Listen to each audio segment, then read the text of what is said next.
I would review the orders and make sure the blood consent is signed.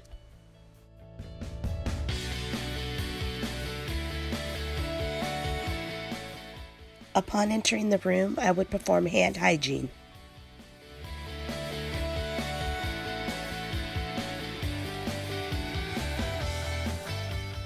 I would introduce myself to the patient and ask for their name, date of birth, and if they had any allergies.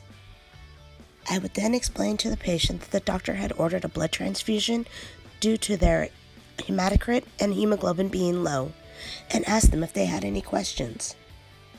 I would then explain to the patient the possible reactions, allergic, febrile, or hemolytic, and then explain if this was to occur, the transfusion would be stopped immediately.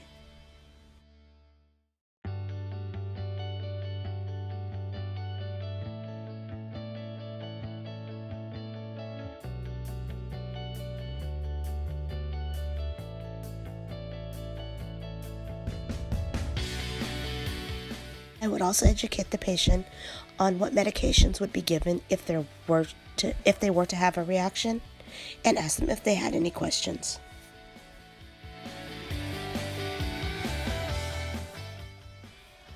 With another nurse,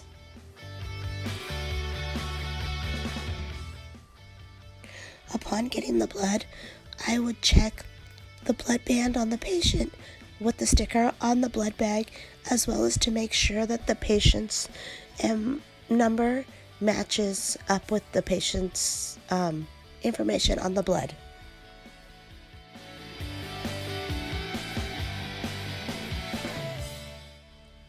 After double checking the blood with another nurse, I would ask the patient if they had any questions, and if they didn't, then we would begin.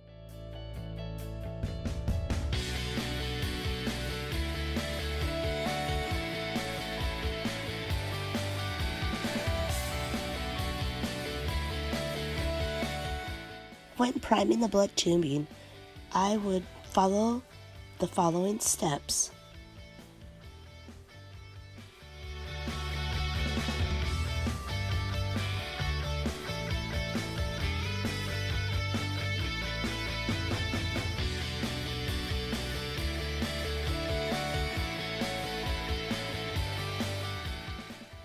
After making sure the IV site is patent, I would connect the tubing.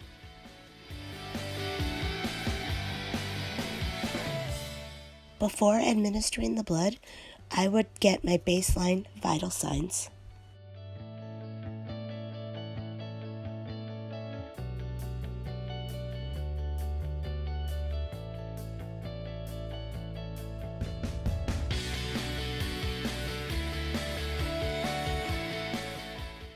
If all my vital signs were within normal limits, then I would start my infusion at 50 mils an hour for the first 15 minutes. I would stay in the room with the patient for the first 15 minutes to monitor for any signs of a possible reaction. With the vital signs being within normal limits after the first 15 minutes, the rate of the infusion would be increased to 120 mils per hour.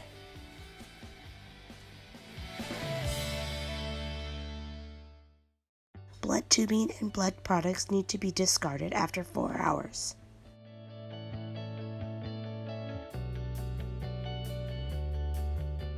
Before leaving the room, I would make sure the call light is within reach, the bed is in the low position, and the patient did not eat anything else before I was to leave. I would perform hand hygiene before leaving the room, and then I would document.